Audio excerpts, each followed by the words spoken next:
Hello?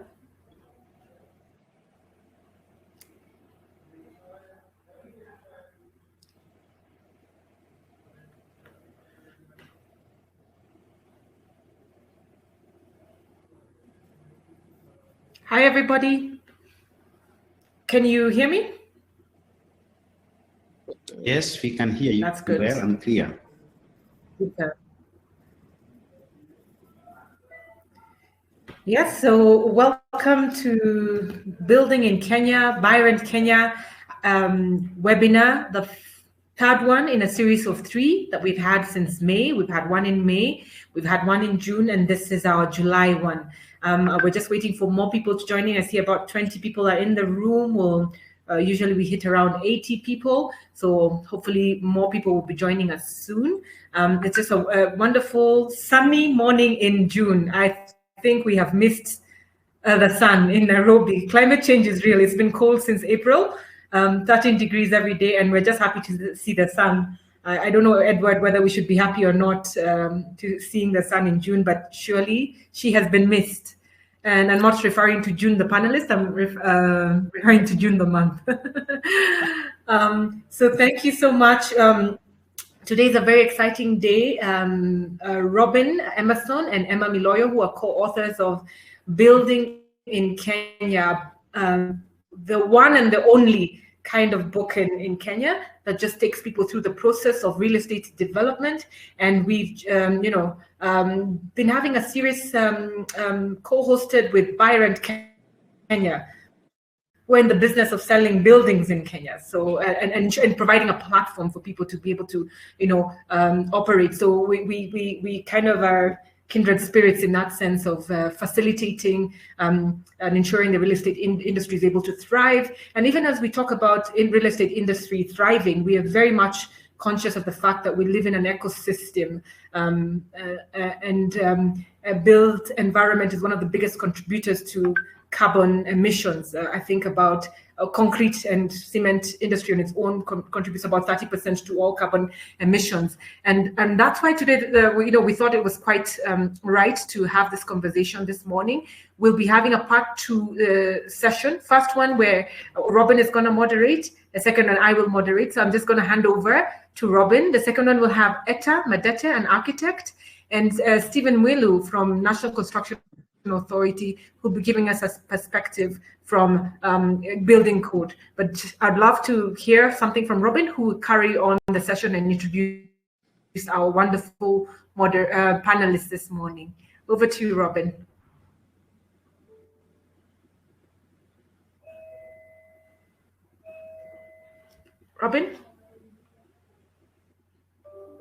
Robin, you may need to unmute. Okay, great. Thank you. Thank you very much, Emma. Thank you. And congratulations on the 2nd anniversary of Building in Kenya. And we're happy to be here again in partnership with Vibrant Kenya. As Emma mentioned just a moment ago, the built environment does have a key role in averting a crisis. And several crises, right? And so there's the building crisis, but also the climate crisis.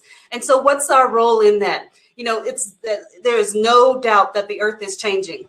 And our sector has a huge role to play inside of that.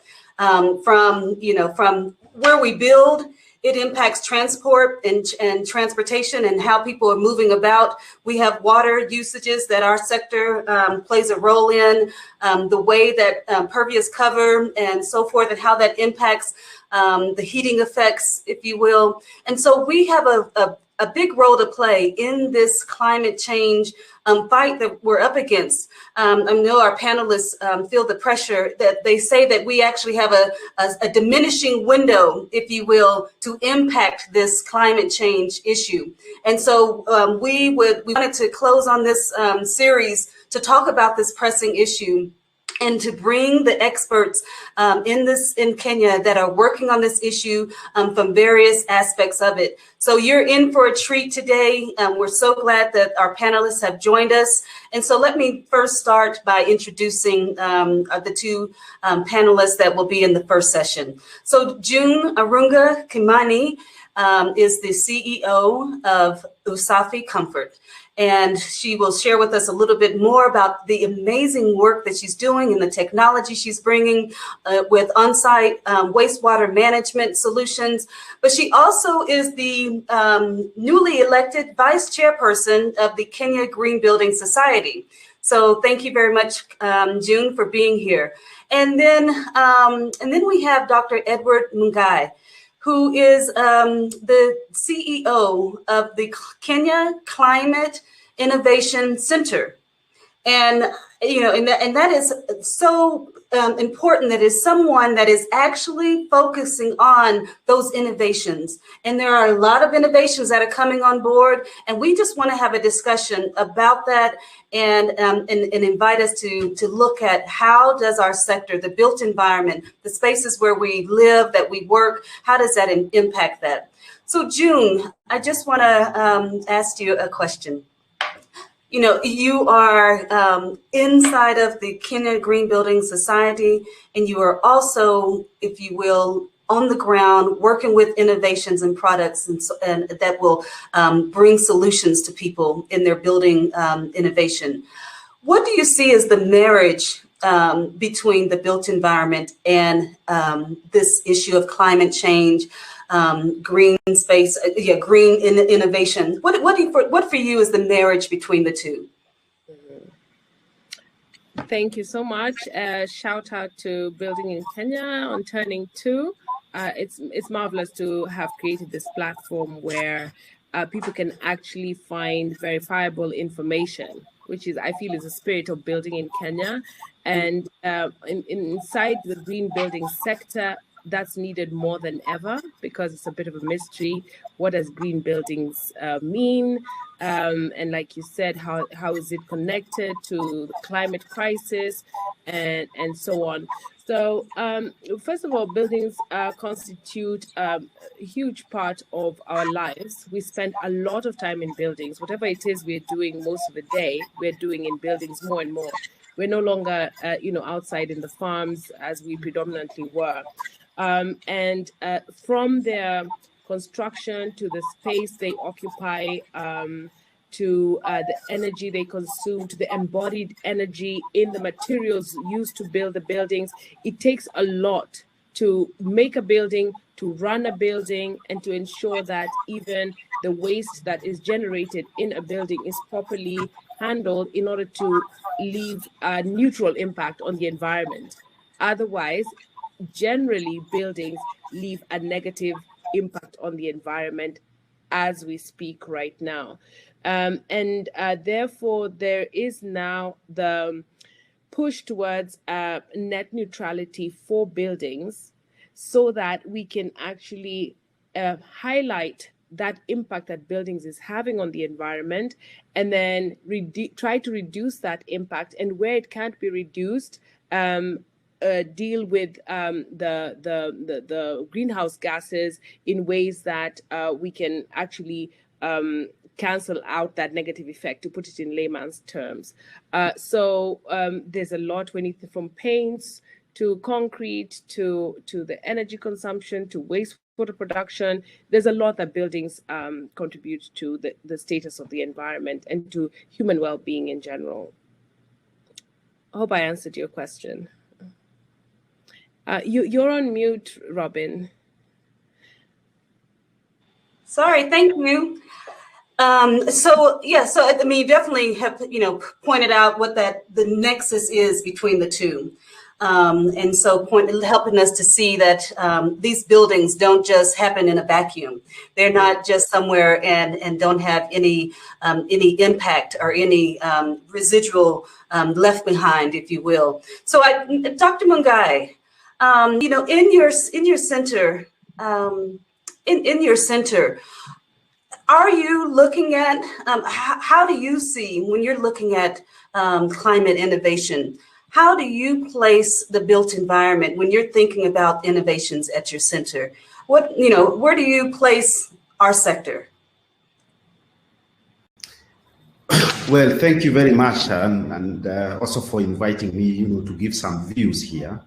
But even before I get into, where is the space or the place for innovations, first of all is to say that, well done, guys, because also to Kenya Green Building Society, in the sense that you're getting into this, conversation now, and yet building sector, construction sector, have been a culprit. When you look at what Intergovernmental Panel on Climate Change is saying, building environment is one of the top, emitters of CO2. This may be the materials that they are using, it may be about the designs, it may be many things, and based on that, then there is a concerted effort, there is need, to engage and try to see how can we actually reduce emissions and therefore then address the challenge of climate change. Innovation, for sure, is an element that will help us to this space.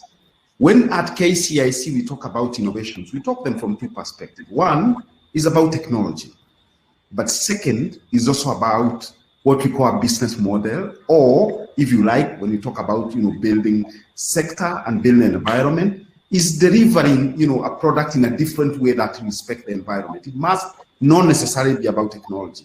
And when you couple those two factors together, then you come up with innovation. It might not be that you're saying, build sector or build environment is one of the areas that, we support. But actually some of the products that you are making, some of the innovations that you are seeing coming up are needed to address, some of those challenges that you are seeing within the build environment. And I think, the call to action here, why are we saying that, you've been, and allow me to use that word, that you've been the ones who are biggest in pollution and also in terms of emissions? One is about how you choose your sites. And you're saying we must be able to come up with innovative ideas. How then do we choose the sites that are going to put up, buildings and other constructions? The second thing is obviously the design part. And I think this is where I was talking about, that other than the technology, that other innovation that we'd like to see. When it comes to design, we want to see design moving from what I call plain vanilla kind of designs, to designs that is thinking about future generations. A design that is conscious about the environment that people live in and how we can start that environment. I think it's also about the materials that you're using. And I think this is where, as KCIC, we see us, as the biggest contributor as far as the materials that you're using. May it be about replacement of concrete, for instance, and where we can be able to use agricultural waste, for instance, rice husks, which can be used to make, gypsum boards or replacement of gypsum boards, which then means that you have a more sustainable material that is being used. But truly, innovations must be brought in as far as the materials are concerned. And of course, the last thing, and also something that also we can contribute to, is in terms of the requirements for building. May it be the cooling systems, may it be about the energy that is being used within those buildings. How can we become innovative? And for instance, we have renewables. For instance, we have green buildings, if you like, which have some of the elements of the utilities that are being used within buildings, respecting the issue of environment. And together, and putting all these things together, I think we will be able to champion, a better climate, and we will be able to champion better livelihoods for future generations. And that way, climate change probably might be the thing of the past. Thank you.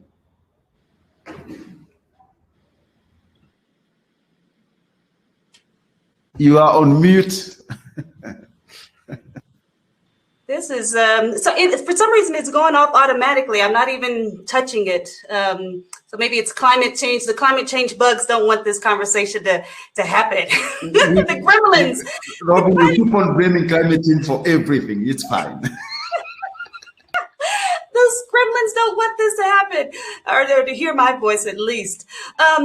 June, and everyone here, if I look over the timeline, if you will, when we think about first was called sustainable development, right? So we were calling it what is sustainable development.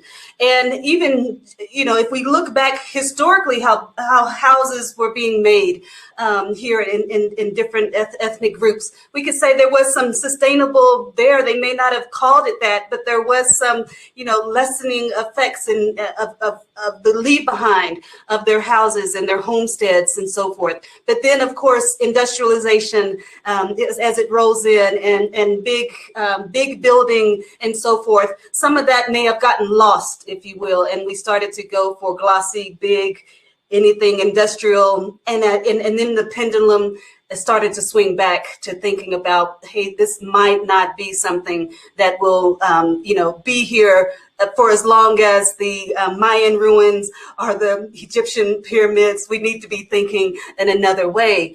And so I just want to say that I'm recollecting that 14 years ago, not 14 years ago, gosh, it's been a long time. 12 years ago, even maybe. Sorry, my calculations are off. When I was CEO of Kenya Property Developers Association, we actually incubated. I brought Elizabeth and I said, you are going to be incubated in KPDA, even before she was registered, anything, because I knew that it was the property developers that were key. They were key and responsible for this. And so at that time, June, you won't believe the amount of pushback I got back from developers in thinking, oh, Robin, we don't have to think about that. This is, that triple bottom line, the PPPs and so forth. Robin, we don't need to think about that.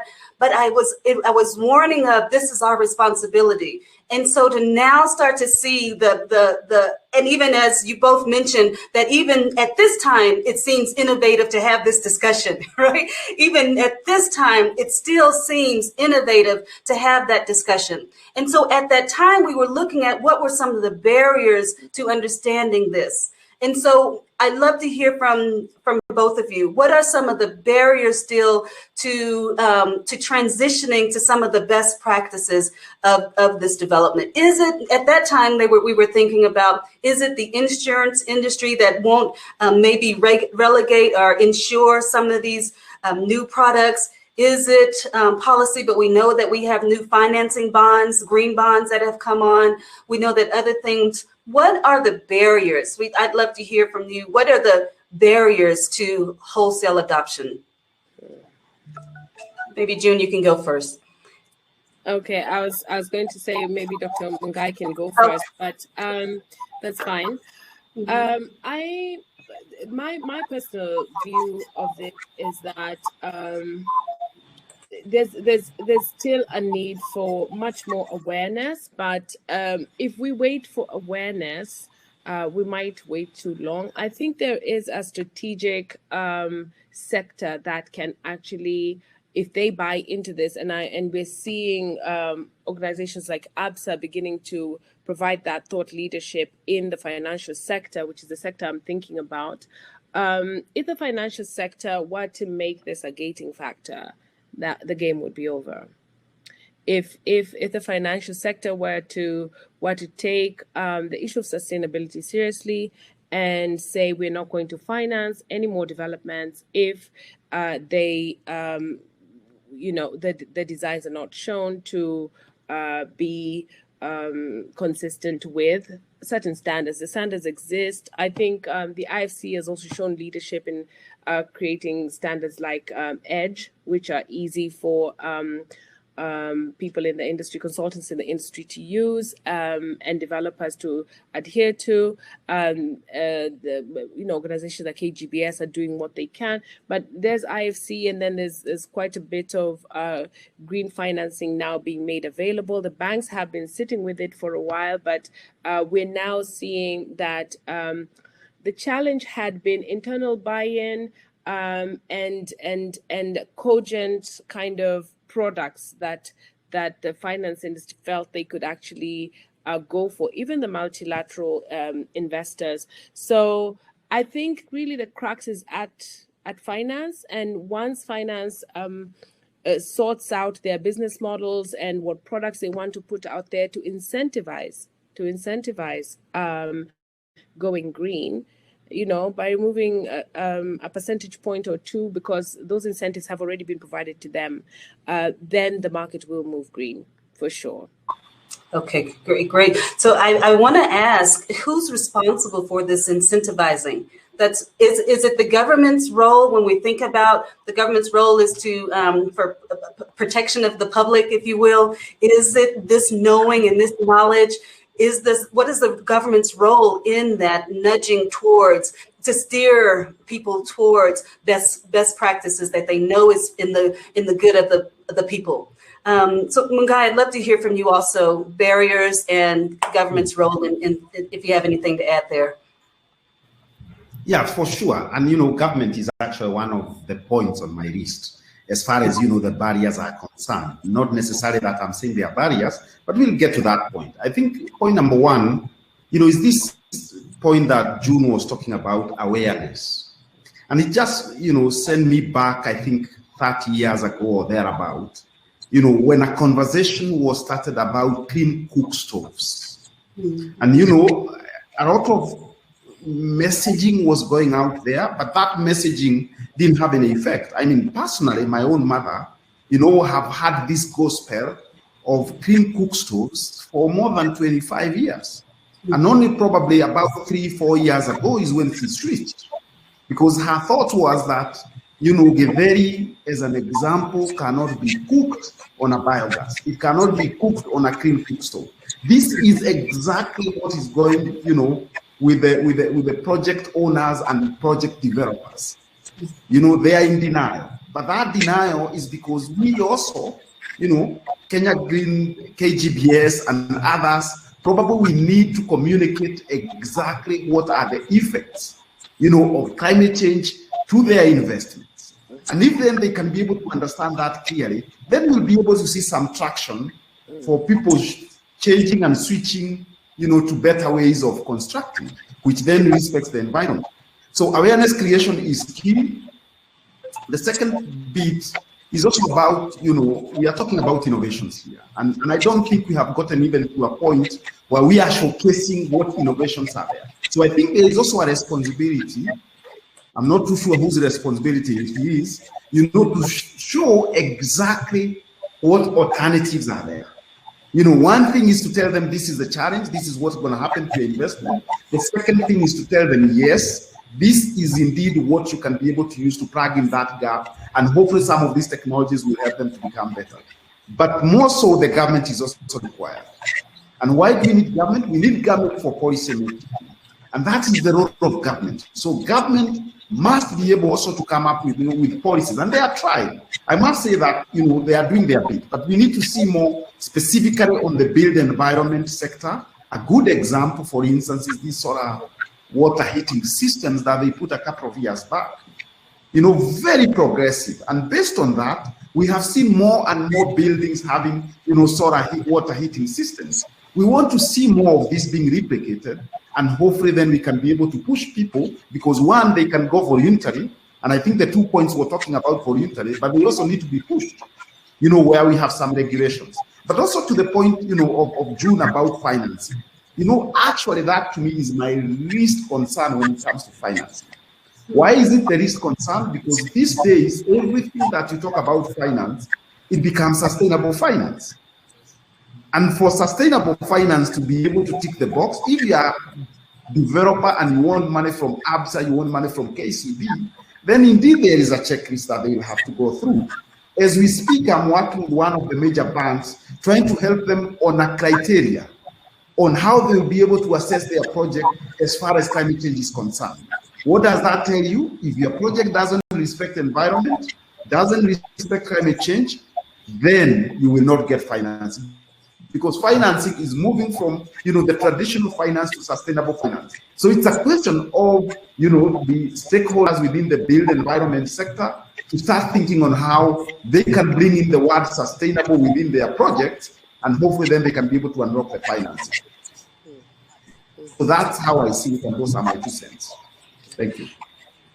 Thank you. And I was just thinking about the finance part, and how many people are financing their projects outside of going to get a major bank loan, if you will. How do we still incorporate this even in, the shamans who are building and all the others? There's a lot of building that aren't directly going to large financing that may have these checkpoints, and we still should be influencing that. We should still be, educating them on when you are developing what you should be making certain that are part of those projects, if you will. June, from the Kenya Green Building Society, what are there lobbying? Is there advocacy that's there? What can the sector do more of for some of these things? And I know you had a slide. I don't know. Just let me know at what point you might want to see that. But from this advocacy side, and from our sector's society on green building, what are some of the wins, the challenges? What's on board? Anything you want to share from that perspective? Yes, definitely. So the Kenya Green Building Society is actually an advocacy body primarily. Apart from advocacy, we also do certification of buildings, and we do training for green building experts, and we do a lot of education for the industry in general. On the advocacy side, the Kenya Green Building Society has done quite a lot of work in advocacy. You find that the different aspects of green building are spread across very many government agencies and ministries.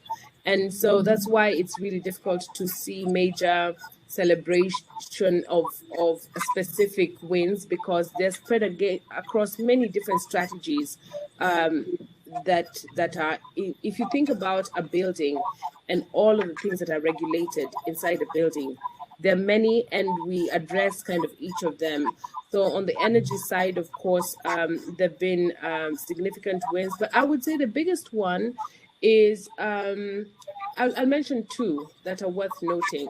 Number one, the Ministry of Housing made an announcement that all affordable housing, government financed affordable housing in Kenya, has to adhere to the EDGE standard, which is a green building standard put out by the IFC. That is a major win in terms of implementation and enforcement. I think that's another journey, but to actually get an agency responsible for regulating and approving these affordable housing initiatives, to not only recognize and be aware of, but make that kind of declaration. That was early last year. That's huge. It took quite a lot to get to that. Then, secondly, there's something I was going to mention which is escaping my mind at the moment. Let me just have a look here.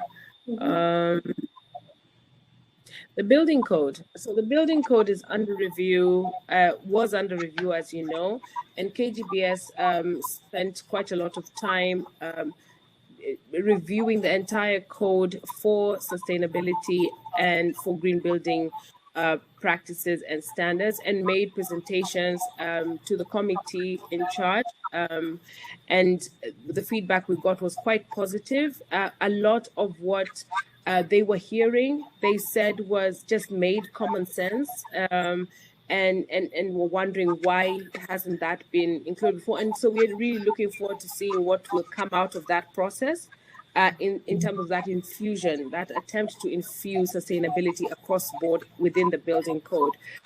So those are two things that I think we can look out for and see as the year advances. Affordable housing and the building code. The building code will be huge. I think if we get something adopted in there, yeah. Okay, well, we'll definitely be on the lookout, and KGBS, please call on us. Please let us know when it does come out, and highlight those points that are in this new code for this exact purpose. Make certain that the sector is aware of it, and we can make certain that we shout about it and implement it. So is there a governmental seat where green building accountability is housed? Does the ministry have a desk of green building or NCA? I know we have a panelist here from NCA, but is there someone who is leading that charge and has an accountability for it, June? Currently, I think it's really the Ministry of Housing. The Ministry of Housing has kind of taken the leadership in that. P.S. Hinga, green building and sustainability are very close to his heart, and not newly, but even previously in his career, I think. So we happen to have someone in that seat who understands the significance of this. I think in the Ministry of Environment has also shown quite a bit of support for the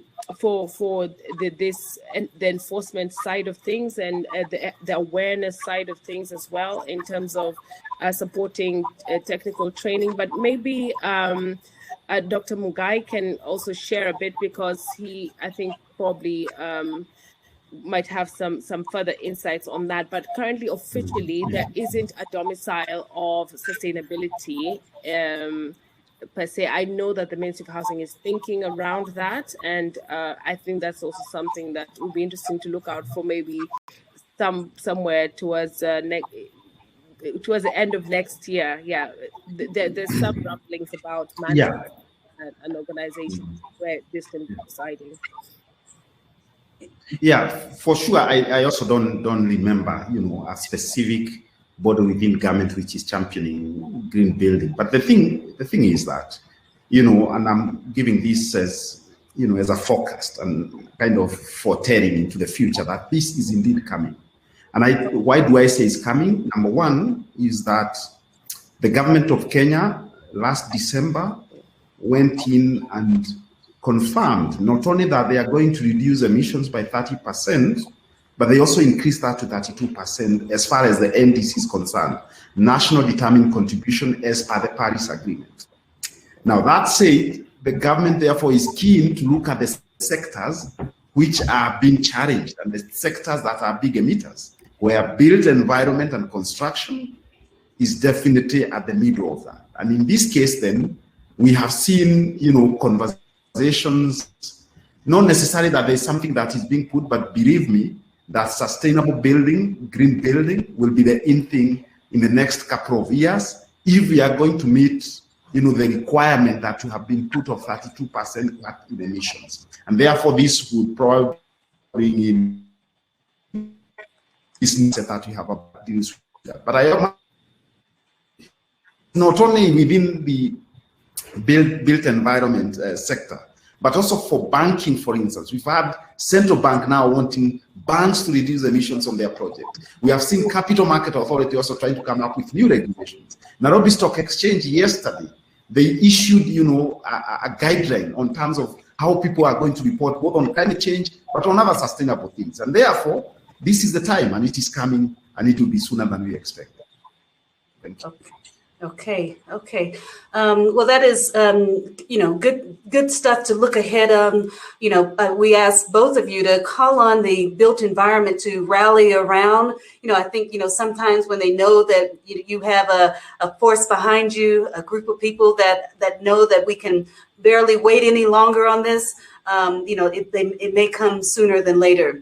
I think we're seeing, we're seeing that even in the U.S. and some other places, they're having heat waves that they haven't had before. We know that, again, we're talking about a climate change experience here that is unusual. And I guess we keep saying it each year, it's colder and colder, if you will, but I'm also getting older and older, which might have something to do with it. And so, Dr. Mungai, you talked about, the different aspects of this climate change and where our sector can play in. I'm an urban planner, and you talked about where we choose to even develop, where we choose to do some of these matters and how we build. I'm just right here around me. What I'm seeing is developers are building on 100%, June, of a plot. The whole, and we know that, that the impervious cover that leaves is that the runoff and the drain off, and then the soot that ends up in in our water and everything else. I'm gonna just ask that we kind of continue to link some of the knowledge that you two have, seeing at the policy and what the theory and what people are, global standards and practices. Please continue to link us back to our day-to-day work. Please continue to, pry yourself into those meetings and discussions with urban planners, okay, with engineers, with the people that are thinking about the products to buy, even the quantity surveyors, if you will. What are the products that they're buying, June, that we can think about that are, more safe and so forth. Continue to educate us, if you will. When you see that big picture, bring it down to the micro. We need your leadership there. We need your voice as we go forward with the sector. Just want to give you both a chance to give a parting shot before we transition to the next session. June, anything in closing? Uh-oh, you're mute, June. There you go. I would like to say that the Kenya Green Building Society is providing a lot of resources, training for industry practitioners, from urban planners to engineers, architects, anybody who's in the industry who would like to know what a green building is, how do they get even certified to themselves, be able to be auditors and certifiers of green building, and just to acquire that knowledge. It is a coming world, and the sooner you get the information, the better. And Kenya Green Building provides this kind of training and certification on behalf of various agencies and for different certification frameworks. And then we also have just launched our Green Materials Directory. So those who want to know what are green building materials, where do we find them, who in Kenya is selling these green building materials, that directory exists for the Kenya Green Building Society, also to help people, have a one-stop shop for information regarding green building materials. Apart from that, if you would like to become a member of the Kenya Green Building Society and receive frequent information on other webinars and so on that we do from time to time, the membership is open even for young people. We have a youth chapter that's very active in the work it does. So we are here and we're always ready to partner. We have master classes in different areas, from energy to wastewater management, etc. And we're always open to collaboration. We're always signing new MOUs with other associations in the built environment, in order to actually build that capacity and help everybody adapt so that we can tackle climate change together. And we're very excited about this partnership. Thank you very much for having us here today. Great, thank you. Thank you very much, June. Dr. Mungai, any closing remarks? Yeah. Uh-oh, Dr. Mungai has left the building. Okay. Oh, here he comes. He's joining back.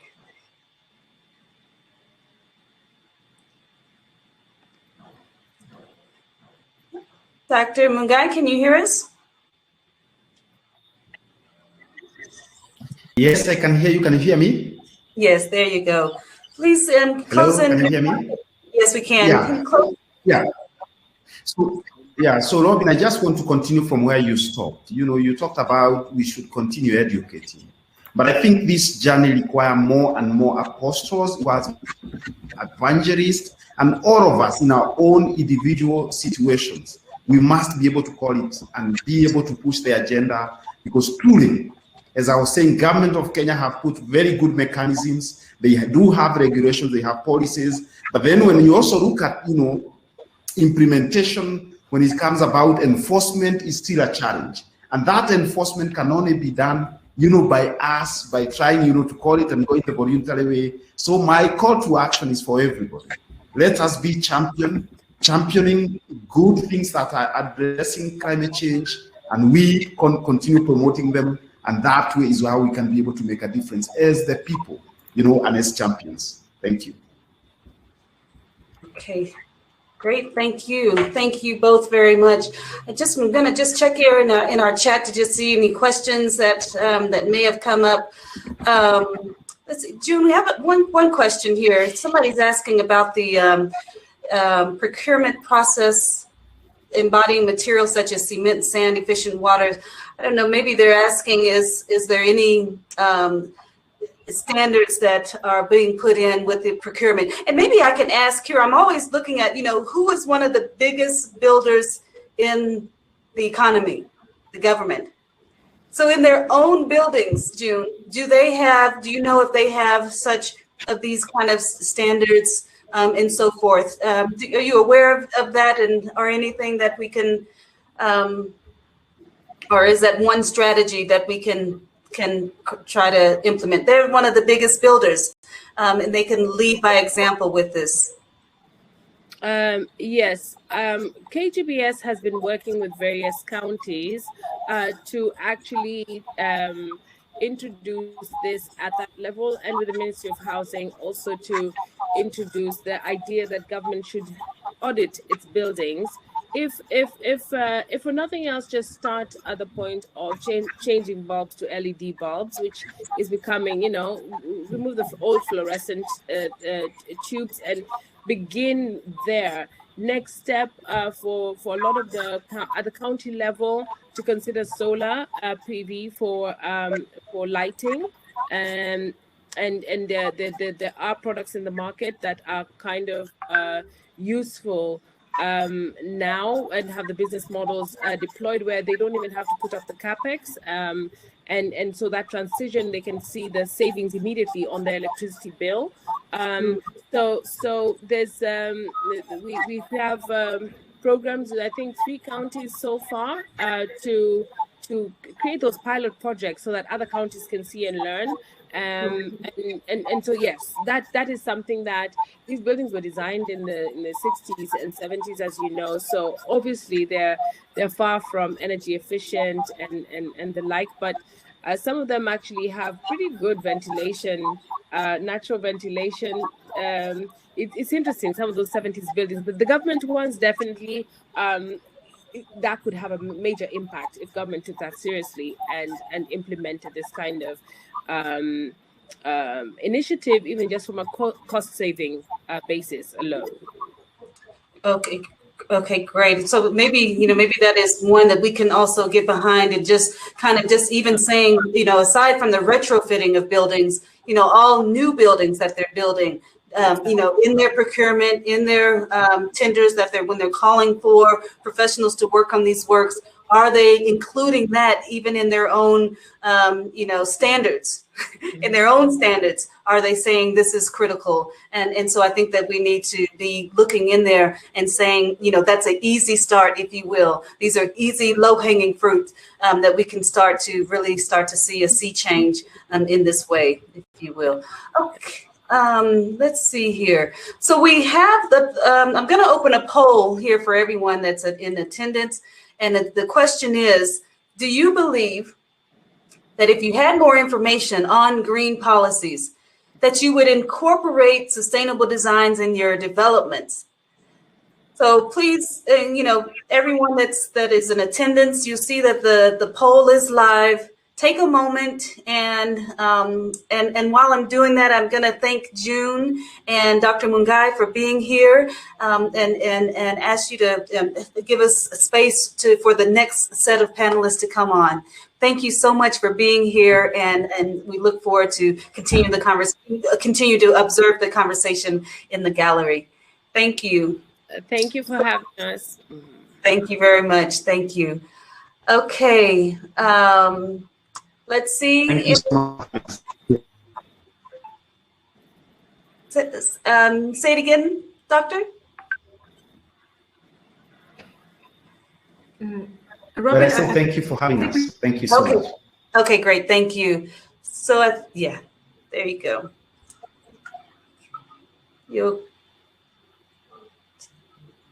Great. Yes, Emma, so, Robin, you're saying? there was some interesting conversation in the chat, and even as we wait for Etta and Steve to join in, I mean, there's a question around, and I don't know whether you've addressed it. Sorry, I dropped off at one point, but we've talked a bit. Building is not only the buildings, but it's also the infrastructure. And I think there's a question on the chat about what is there that's available for. We have to also be conscious about roads and infrastructure. And like you said, government is one of the biggest builders, as it were, and one of the biggest things that they do is actually infrastructure projects that have huge impacts on environment. So I think there was a question there from just regarding what is in it for those kind of big infrastructure projects. There's also a question about enforcement, which would be wonderful because we have Chief Compliance Officer from NCA, Architect Stephen Wilu, who will be joining us. And just be talking from a government perspective. We've talked about the carrots, as it were, right now, and with Dr. Edward and June, in terms of enticing people. But where is there space for the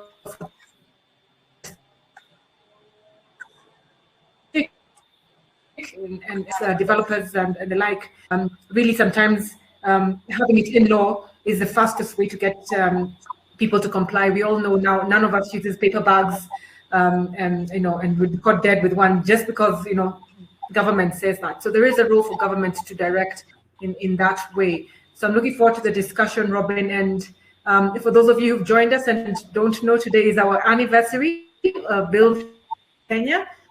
We're a one-of-a-kind book, soon to be an online course, or for people who want to build in Kenya. If you don't have a copy, make sure you get to our website. That's www.buildinginkenya.com, and you can order a copy. It will be brought to you straight to your doorstep. And if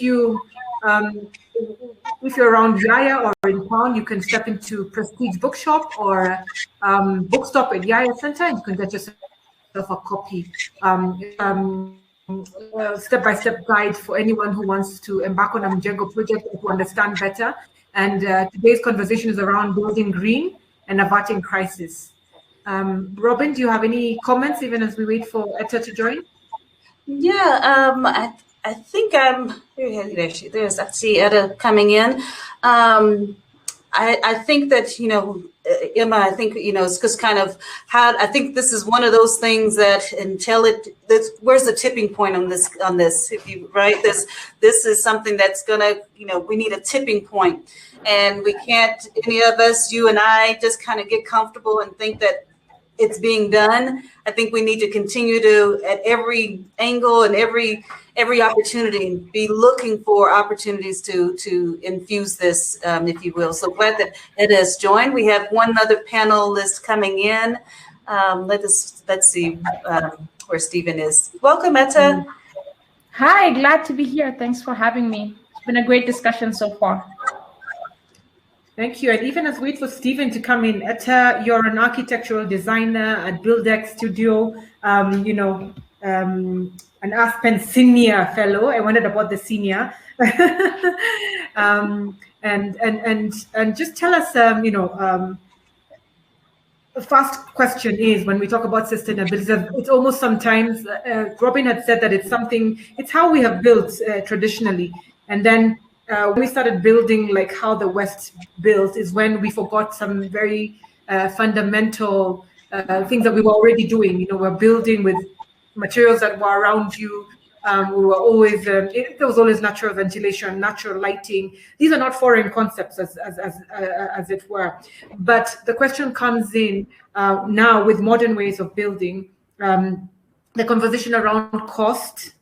Not when you're building your nice, simple mud house, but when now you're building a Western-style building, and we're talking about, the housing crisis. This is conversation of part 2 is really around the housing crisis, and part of the housing crisis is a cost conversation. So Etta, maybe can you just speak to that in terms of the 3 aspects of sustainability? There's an aspect of economic, social, and environmental. While it's great to talk about environmental, we must not forget about the cost aspect and the social aspect. If you can speak us through that, and then if you want to, share some slides and everything, you can just let us know, and we'll cue them. Thank you, and welcome, Etta, and welcome, Architect Stephen Wilu. Happy to have you on this conversation this morning, or almost afternoon. Okay, thank you, Emma. Maybe a quick one for my presentation. I'd like to use the slides. So I don't know whether you will share, or I can as well do it from my side. Okay, we'll queue on. Etta is just going to have a conversation around that, and then we'll queue you when you're ready. Thank you. Thank you. Yes, I think, thank you, Emma, for that question. The most important factor that is forgotten in the way that we market sustainability is that there's always the aspect of Maslow's hierarchy of needs, in that in many developing countries, sustainability, saving the environment, is just not a high priority. That is high up there in sort of like fulfillment and enlightenment. At the moment, food, shelter, and in meeting my basic needs is a key priority. However, the climate crisis is directly connected and unpredictable, so we don't know how to predict our crops. There's unpredictability in terms of natural disasters that are caused by climate change. There's an unpredictability in terms of where my next house will be if the floods take them away. So the way we market, I think there's somebody who mentioned that climate change has had very poor marketing, because people said it's something that, the government will sort out, somebody else will sort out. But then the people who are getting directly affected do not know it is linked to climate change. They just think natural disaster. They just think, oh, I can't get I don't have space to, I don't have this. So for me, I think the environmental, economic, and social aspect is directly connected. And the only way that we can make this climate change, sustainable design, green building, take it down to the people who are going to be able to effect this change, the people who are using the materials to build, the people who are building the huge amount of construction in Eastleigh, in the slum areas, it's by making it clear that climate change is directly connected to the things that we care about the most: food, shelter, and clothing. And for that, we really need to get it away, take it away from the high class, take it away like it's not a high-end commodity. And that's why climate change needs to be connected to the affordable housing movement. And the government is making great strides, but not enough. At the moment, affordable housing cannot be affordable in green. Like it's completely separate, because green is something that, you need to have fancy sun shading, you need to have additional costs, you need to have additional upfront cost. But can we make it connected to bills? Can we make it connected to the fact that the unit becomes cheaper in the long run, that the fact that the unit is using less water, the unit is using less energy, because it has been built in a green way, and make it a standard, basically making it attractive. So we have to market this properly, and to market it properly, we have to consider economic and social factors as a prerequisite for environmental design. Thank you so much. And you said it that there has to be a paradigm shift in how we view climate change and in how it impacts us. But I think when we're talking also about affordable housing, there's a big role that government plays. And Architect Stephen Wilu, who's with us this morning, is compliance officer at National Construction Authority. There's been a great strides made in improving the building code. Building code really is the Bible of how we build in Kenya. And there's a lot of inclusion, as June had earlier said, in terms of the advocacy work that the Kenya Green Building Society did to ensure that green building, and perhaps rather building green was anchored properly in the building code. And I'd just love to invite actually Stephen to just take us through very quickly, not necessarily all the slides, but just take us through, and Stephen, I'll be the one sharing the slides, but just take us through what is government doing to change the narrative and to make affordable and green, walk hand in hand, as it were. So Stephen, over to you. I'll be sharing your slides shortly, but you could just, give us a background of the building code process, and as I share the slides. Thank you. Yeah, thank you, Emma. Yeah, it's very true that the building code currently in Kenya has gone through some tumultuous processes. As you are aware that previously, or the code that is in place is a 1968 document, which unfortunately is not anchored in any act. And that's the reason as to why the need has arose for the review of the 1968 document, and as well, the changes that have come in the construction industry. The issues that we are discussing today might not have been or are not included in the 1968 document, which is more or less like outdated, but now we need now to include them, and we have already included them in the new code, which is through in the AG, the processes that stakeholder involvement that included many institutions and many experts. This document is not yet out; it will be out soon, and it's good as well to inform you on how it came into being anchored at NCA. Previously, this document was anchored in the Local Government Act. As a result of the 2010 Constitution, there was no law into where the building code would be anchored into. So from 2010 up to late last year, 2019, when the government decided that the building code needs a new home, and NCA was the place that it was placed in. NCA came into being as well in 2011, with its main function being to promote and coordinate the construction industry. Our work is, but not limited to promote and stimulate the expansion of the construction industry. We do quality assurance. This includes the site inspections. We do provision of consultancy and advisory services to the minister and anything related to the construction industry. We accredit skilled workers, construction workers, and as well we register contractors in the different fields of works of either buildings, civil roads, electrical, mechanical. We do training of the contractors and of the skilled workers as well. Code of conduct for the construction industry, and as of now, of course, we need to enforce the building code. On the areas that the building code has incorporated the issues of sustainability, they include the water efficiency, energy efficiency, resource efficiency, passive design strategies, and I'll be going into some details or some clauses which includes all this, natural lighting, site planning, landscaping, and waste management. In part 2 of the code, it talks about the siting and the spacing about buildings. The issues during the site selection, they have to be taken into account. The issues of orientations are incorporated. The building materials, previously, the 1968 document was more or less a performance-based. Was prescriptive based, but the new one is performance based, and thus allowing innovative materials, less carbon materials that can be able to perform as expected. Part 14, dealing with the water services, drainage, waste disposal, and stormwater drainage. The new code has provided provisions for reduced flow and plumbing fixtures, recycling of wastewater, landscaping design to reduce the enhancement of water percolation and water harvesting. On lighting and ventilation, which is in part 10 of the new code, there's promotion of energy efficient appliances. There's use of alternatives, renewable sources of energy. Part 16, dealing with the landscape. These are new provision which was not in the previous document.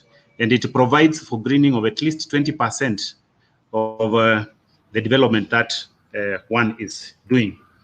And on part 17, to deal with inspection and maintenance of the building environment, this has been allowed that after every 5 years, there is need to inspect. This will ensure monitoring of the performance of the building elements, and this will include part of the green building elements that have been allowed. Refuse disposal in part 19, the new code encourages a source reduction, reuse, recycling, and as well promotes waste separation at source. Thank you, Emma, for that as of now. Yeah, thank you. I think I've tried to share your slides and maybe Robin will assist, but thank you for highlighting what aspects of building green have been incorporated in the building code. But there's a very good question about, and I've had this severally, that Kenyans, we're great at creating wonderful policies and wonderful laws, but where we fall short is in enforcement. I mean, we've always had a building code, we have zoning guidelines as we speak, but people have no qualms in terms of building 20-story buildings where zoning guide says 4 stories, or building 100% plot ratio where it says 50% plot ratio, ground coverage. So maybe from a perspective of government and enforcement and NCA, interestingly, as much as the building code sits with you, I know you say you only a construction authority. So post-construction, what happens, and during construction, how will you be able to enforce some of these factors? And the good question that had been asked in terms of construction is just not only buildings, there's infrastructure, and a lot of, even a lot of cement and concrete works is used in a lot of those big infrastructure projects. So how will you enforce, just very shortly before we look back to ETA, and then we'll be able to show your slides. Thank you. Thank you. Currently, the government is working towards a one government approach and we'd love policy. To see you, I don't know if you can turn on your video. Sorry? I am saying... if you could turn on your video, we'd love to see you. Okay, thank you. Thank you. There you see. There you go. Yeah, I smile we were missing. Thank you. I was saying, currently the government is working towards a one government approach system, whereby the issue of multi-agency operation is the key. As you notice, the building code, will, as much as the law says it's NCA to enforce, it requires many players to deal with it. So within the one government approach, the authority, of course, is working with the multi-agency teams. This will include, but not be limited to, the county governments, which are key from the word go in terms of approvals of the developments, as well as the other regulators, the BORACs and the association related with it, AAK, the IEK and the EBK. In terms of our professionals, starting with them, when they are designing, they need to incorporate and make sure that all the requirements of the building code is expected, and it goes to the county governments for the approvals, and it comes to NCA for the compliance certificates. Going forward to the site inspections for quality assurance, we need to go as a team. We need to go and confirm whether what is expected has been incorporated. So to answer the question directly, the NCA is looking forward to ensuring the one government approach system is done, incorporating all the other agencies involved in the construction industry. I am aware of KGBS, which is new, the newest kid on the block, in terms of us working with them and making sure that some of these things, which might be new to many people, they'll be in a position to understand and incorporate them. Thank you. Thank you. Thank you. And ETA, that's from sort of a stick perspective, but as BuildX, as an architectural practice, you have embraced building green, and even just from your conversation before, and I know we talked about trying to ensure that all three aspects, that is social, environmental, and sustainable and economic, factors are considered. Maybe you could just take us through some of the projects you've done and how you've been able to ensure all these three aspects are considered in an affordable housing sort of setup. And if Robin is able to share your slides, that would be great. I hope you'll be better at tech than I am. Yeah, and Etta, just feel free to even just take us through, even as Robin shares your slides. What are some of the projects you've done? Is it a reality? There's what you do on paper, very glamorous, as I draw on reality, another ball game, as it were. That's true. I think whether the slides come or not, I can walk us through some of the work that we've been doing. Can you hear me? Okay. Yes, I think yes, we can. Emma is very right. Sustainable design, environmental design is a buzzword. And so right now is affordable housing. Everyone just wants to say all their housing is affordable, everything is green. But the reality is that to actually do things green, we need to take in certain systems to ensure that the market that we're trying to generate is actually in reality green.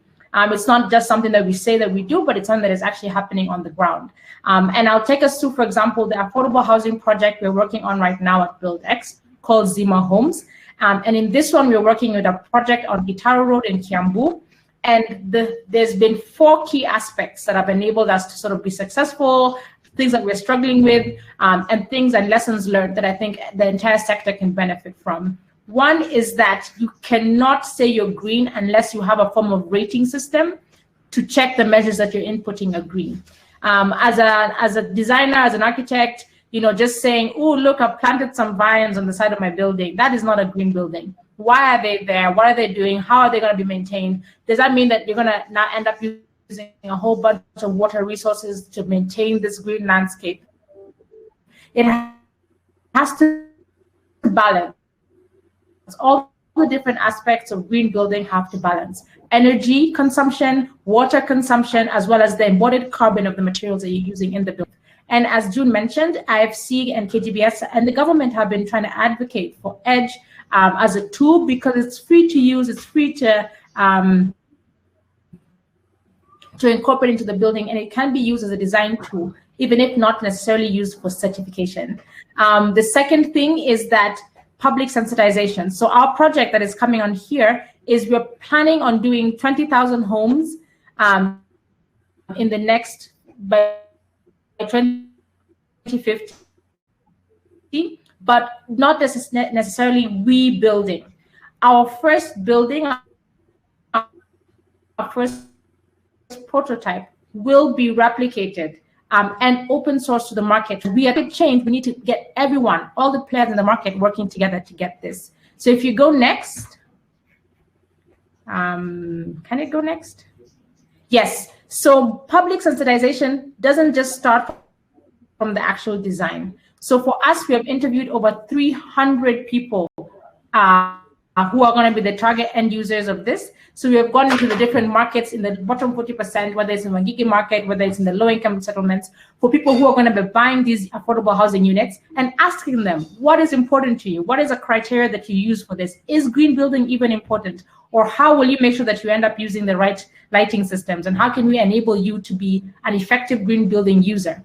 As I'd mentioned in the previous one, green building and climate change is not something that comes naturally in the developing world. And us designers are not even the target market that we're trying to build for and design for in the green building. So we've been going to all the different sectors, all the different people who are going to use these spaces to get green building sensitization, as well as ensure that we are designing something that will actually be used in a green way. If you go next. So these are some of the findings we've gotten, and if you just keep going next, I don't think it has to go through the entire system. And yes, and here are some of the design principles that we've used. And as I'd mentioned, we always copy from the West. We always assume, green must come from the West, yet we have the solutions here. Having an efficient structure. So it's not necessarily that we need to build from mud huts again to be green. No, we don't need to over-romanticize it. It just means that we need to make sure that we're having a very simple grid system so that you can reduce the amount of concrete and still using in the building. Another principle we have is that the second one, which is less materials, more design. So we think that design, and we need to design, we need to build, we need to be as fancy as possible so we can attract. No, no, no, no, no.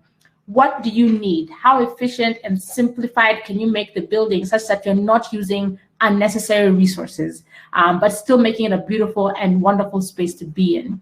And then I've mentioned green building tools and social vibrancy. A green community is a happy community because everyone is networked and is working together. It is, again, going back to the traditional village settings and the marketplaces, which were open air. Like, it's not actually a built space. I love what Emma said, is that green building is not just buildings. It is the infrastructure created around buildings. It is courtyard, it is green roofs, it is accessible roofs. It is creating functional spaces where people can be social and vibrant and interact with their environment, and interact with whatever the environment is telling them to do, whether it's recycling, whether it is being more planting gardens or planting urban gardens as well. And then also surrounding it by nature and creating spaces that are accessible and inclusive. So if you go next. And this, for example, this is affordable housing unit. And you don't think in an affordable housing unit that you can have a courtyard, but you can. If you endeavor from the very beginning that it's not about maximization of space, although we do have a very strict number of units that we can fit and how many so that we can make the units affordable, how can you maximize accessibility to nature, whether it's a small courtyard, whether it's a small space which people can be able to see and experience? It can be done. For us, we're working with half an acre, and it could have just been row houses, concrete jungle style, but we said, you know what, let's ensure that we have a courtyard, whatever size it can be, to ensure that these spaces get good cross ventilation. And exploring the opportunity from the very beginning enables you not to think backwards and try to put green after the fact. Keep going next. I think I'll end there so you can stop sharing. I don't think the rest will be too technical. But just in answer to your question, I think those four aspects, green building rating tools, to ensure that you are not just being, green for the sake of being green, and that you can actually see the cost benefit analysis of some things. There's some things in the affordable housing sector that you just can't do. Like, we're trying to put solar panels and solar hot water heating for 150 units. That is very expensive. But can you create a provision that in 20 years' time, if an individual user wants to add a piping system to do solar hot water heating, we have the provision for that? And what does that cost like? And what is the roof space required for that? So putting green in a way that is efficient and effective, as well as using it as a way to sensitize the people on site. So it's more effective to spend your money on a monitor system in the house that tells people how much electricity they're using.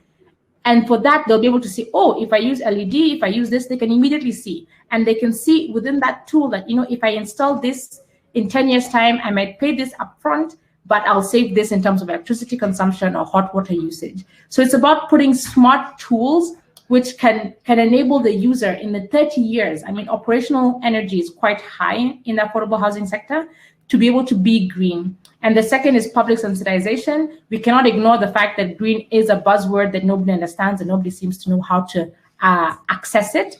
And then the third is government. I know the government is here, NCA. We work together, we fight together.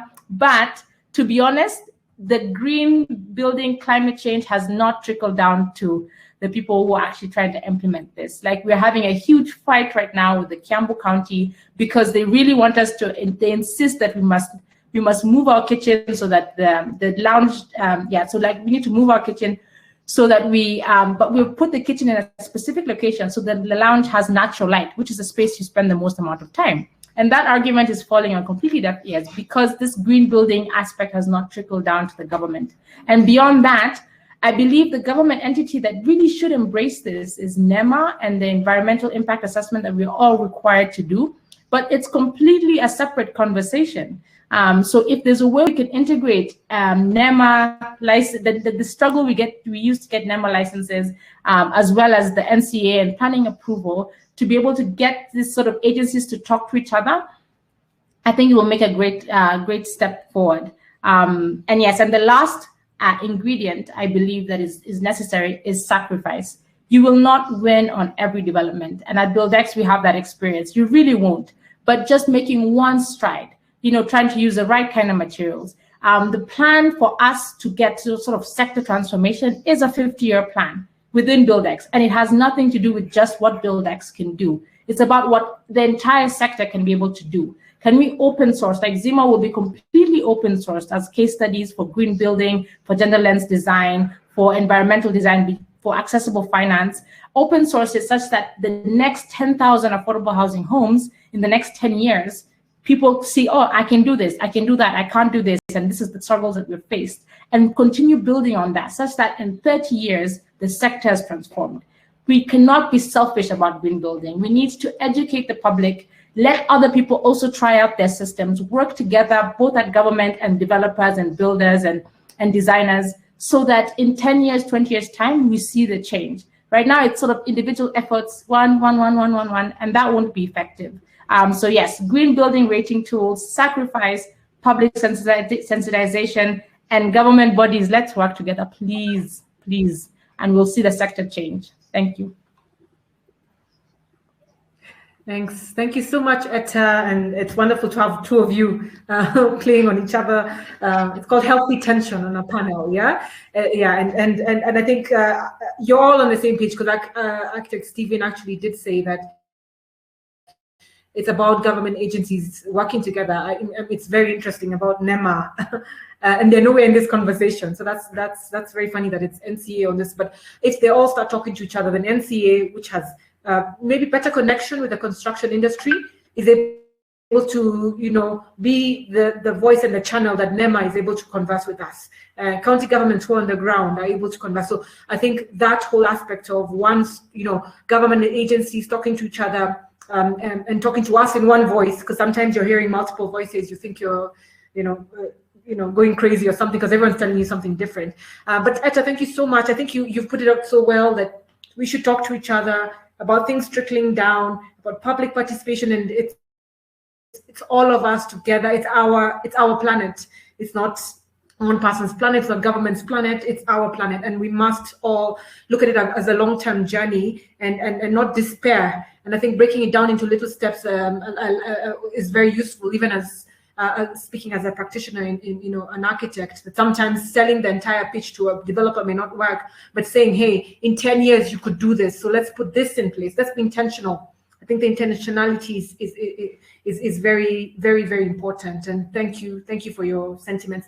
Architect Stephen, even as we're going to wrap up our session, Robin is our tech girl. She's going to show your slides, and then you can just take us through from that aspect. And you took us through an overview of what in the building code is going to require people to build green. But just, I know you had some, you highlighted all that in terms of natural lighting and the lights, but what's the end of your presentation? Thank you, Emma. Robin, I saw your plug there to change the world. Yeah, thank you. I actually went through almost go ahead, slides. Stephen. Yeah, maybe we just scroll down to the CIP, that's the construction industry policy. As a country, as we are aware, we have lived without this policy. And that could be one of the reasons as to why we might be having these challenges. So the construction industry policy currently, which was worked by NCA and the stakeholders, is at the cabinet level. And we hope that it will pass through cabinet, it will go to parliament, the processes will go through, and the need for making use of this document will be appreciated. There's a thematic area number 8, which deals with environmental sustainability and conservation of the heritage. This is on slide number 24. If we can go there, or I can just proceed. So on this policy, the government, the policy statement is that the national and the county governments will promote environmental sustainable development and conservation of the heritage in the construction industry. The directions that the government promises to do are: the government will ensure the industry meets the requirements of the SDGs and the multilateral environmental agreements. It will enforce sustainable waste management practices in the existing legal framework in Kenya. It will promote education and training programs on environmental sustainability. It will formulate and enforce sustainable construction practices on waste management waste management practices, energy efficiency, water efficiency, environmental sound materials, passive designs, and climate resilient infrastructure. It will fund research on environmental issues affecting the construction industry, continued to preserve and enhance biodiversity. It will enhance or ensure that all new and refurbished structures have a post-occupancy sustainability plan. It will enforce conservation and restoration guidelines and integrate it in the code of conduct for the construction industry, promote awareness in the industry on the value of heritage sites, facilitate assessment of the overall structural integrity of sites, in the heritage sites, and it will recognize and reward projects and innovations promoting environmental stewardships. So if this policy is ascended to by cabinet and it goes through the procedures in parliament, then we are saying the construction industry players will now be brought together, because they have been lacking this construction industry policy for a very long time. So colleagues, if we can be in a position to lobby where we can, so that this construction industry policy is assented to and is approved, then we'll have something that we can as well use to as well much as we enhance the other laws and the other areas, policies that we are dealing with. Thank you. Thank you so much, Stephen. Thank you for that. Just showing us the full scope of what policies and what laws and guidelines government is providing for us, even as we continue with this green conversation. And kudos to NCA for being champions within government of that. Keep it up. But where the rubber meets the road is in enforcement. Like I said, Kenyans are great at making wonderful constitutions and bylaws and guidelines, but really a challenge to you as NCA is in enforcement. And enforcement doesn't always have to be a stick scenario. I know I've been talking about carrot and stick, but for you as NCA, it's to really be the champions who, in this whole crusade, and lead from the front in terms of converting a lot of people. And sometimes as architects, we play a role, and urban planners, but really, as June and Edward said earlier, sometimes it's where the money is coming from that sets the direction. So what's that saying? Who pays the piper calls the tune. Yeah, so it might be interesting to also talk to other government agencies, not only in the building sector, but across in terms of treasury and the like, in terms of adopting sustainable finance, like Edward said, that then trickles down to the different aspects, whether it's building, whatever else that people are investing in, that everything is sustainable. So thank you so much, to everybody. We're coming to an end. I don't see any questions. People just learning. They think they're very enlightened. They say they're learning a lot. So thank you so much for educating us. I wish we were getting CPD points, but we can actually. Yeah, those of you who are part of professional associations, they say get your training and then go and get your CPD points. So thank you so much for enlightening us, Etta. And even as we are going to close, maybe just some concluding remarks. I think we've covered a just really very broad conversation.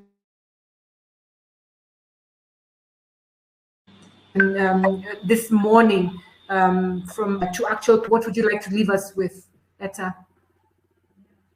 For me, it is that please do not get overwhelmed by the challenge. Do something every single day. Like that one extra window you add to your drawing just to ensure there's cross ventilation, that person doesn't need to buy an AC, and just every single day, add something to your design, add something to your practice, add something to your policy, add something to your anything, just to move this thing forward and talk about it. I know we don't like talking. I am an over talker, but let's talk about it, because the transformation will be generational, and we just need to move it forward a little bit every single day.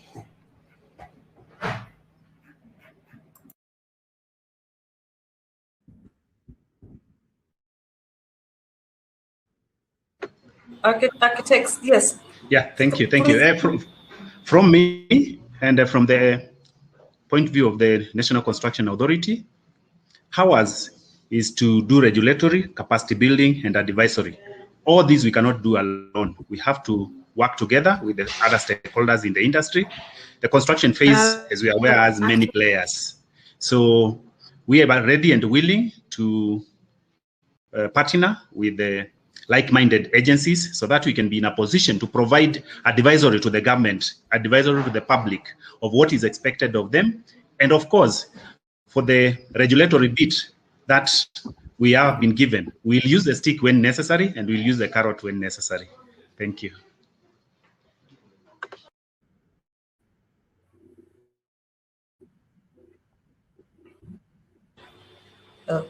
Okay, great. Let's see, Emma, you there? Thank you so much for that. Carrot in there's a consequence. Yes, I am. Can you hear me? Can you hear me?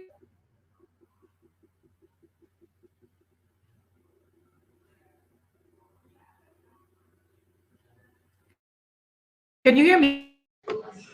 Sorry, we can't hear.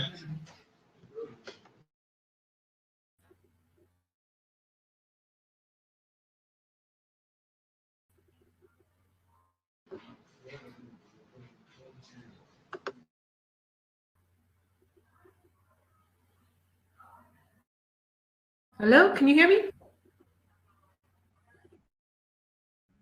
Robin, you're on mute. We are really, really doing a doozy today. Maybe Robin, you can.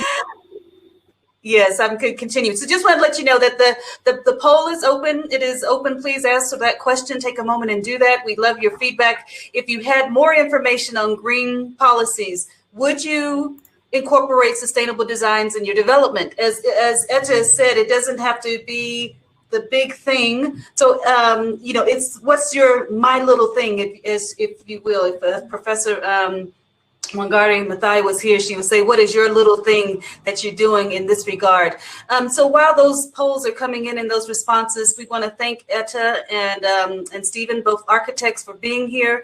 If you would go back into the gallery, if you will, and exit the stage, and then Lizzie, our partner from Vibrant Kenya, will join. Thank you very much for being with us today. Thank you. Okay, please, we're getting 100% to 100%. People are saying, yes, if I only knew what is, if I can continue to quote people. Let's see here. Maya Angelou says that if I knew better, I would do better. So if you know better about possible green building, would you do better? Would you incorporate it? Emma, any summation, anything? I think, you know, I'm taking away from it. I was telling the team, I think that this conversation, we need more of it. This has been a kind of a real 360 look around this issue today. We've gotten a chance to see, you know, the initiation of some of the current position of green building here in Kenya, why it's the way it is, what are the opportunities, what are the challenges, and then we've heard from people that are in their day-to-day work that are actually coming up with new ways and thinking about this green building and in giving us inspiration and encouragement to just do something. You know, a journey starts with one step. So as Etta continues to remind us, do one thing, and we are encouraged that NCA there is something on the table that needs all of us to rally around. And so I think Lizzie and Emma, we have a duty to make certain that those policies and the needs that the government needs to hear from us, we need to be giving that voice and saying, no, it's not just a lone idea. There are many of us out here that want this to go through, and we want it to go through now. Time is of the essence. Emma, anything for you before we invite Lizzie to give? I don't know if it looks like she's still stuck a little, but Lizzie, welcome, thank you. Excellent conversations today. Amazing webinar session today. Good afternoon to our most valued invited speakers and moderators, ladies and gentlemen, and our colleagues. It really is my privilege to have been asked to propose a vote of thanks on this season finale of our three-part webinar series in partnership with Building in Kenya and Byron Kenya. On behalf of Byron Kenya and yourselves and the joint team working behind the scenes here together, especially the technical team, we extend a very hearty vote of thanks to all our speakers. Architect Stephen Wilu from the National Construction Authority, Architect Etta Madete, also technical designer at BuildX Studio, Dr. Edward Mungai, Group CEO, Kenya Climate Innovation Center, June Arunga, CEO, Usafi and Head of Africa Business, and Vice Chairperson of the Kenya Green Building Society. And especially to you both, our moderators and my personal friends, Robin Emerson, author of Building in Kenya and president of Women in Real Estate, Emma Miloyo, our architect and partner and in Design Source, for gracing your most important work and sharing with us your insights, opinions, really great conversations. I cannot thank everyone enough for their involvement and the willingness to take on the completion of the tasks that go beyond the comfort zone, especially June, who joined us today from New York, and it's past 3 a.m. this morning. You know, my hat goes out to you. 2 years ago, I also want to just take a moment to congratulate both Emma and Robin, as today we said at the beginning of our webinar that it marks the 2nd anniversary of your book and marks the journey that was started by, you know, industry professionals like yourself to make our industry much better in educating everyone. But really 2 years ago, BIK was introduced to the market with a mission to sensitize the public on how to ethically engage with the building sector and also being able to turn a profit. And since then, Robin, you and Emma have managed to take a technical book about building on a top booksellers list that has educated both foreign and local investors. So on behalf of the building sector and myself and Byron Kenya and all of us on this value chain, we say congratulations.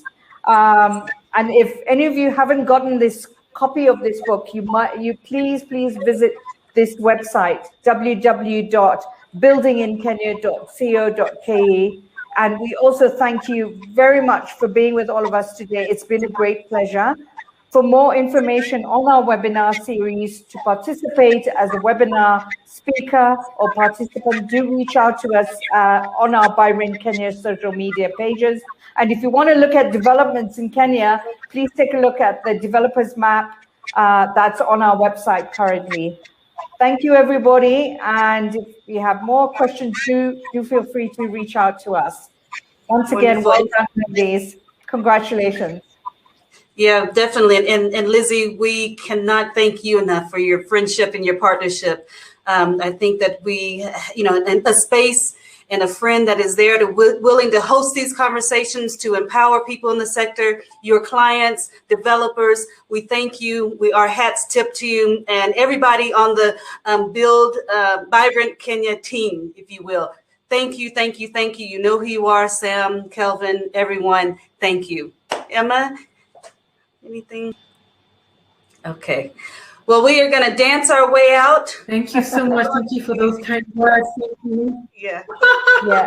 We have to have some music. Sam should put some music for us. But thank you so much. Cheers. If you have your coffee or something, or chai or something else in a thermos that is not, as someone says, an adult drink in a coffee cup, you can take a sip at it. Thank you, everybody, and look forward to engaging further. We will be launching an online course, so look out for that. For those of you who are a bit challenged reading books and you just keep books free, we have you in mind. We have an online course. And just to remind you, look for information. There's another seminar that is coming up, a webinar coming up on the 15th. We'll be looking at technology in real estate. So please look out for that, and we look forward to having you in that session also. Thank you very much. Thank you. Thank you so much, everyone. Bye-bye. Have a wonderful day. Goodbye. Bye. Bye.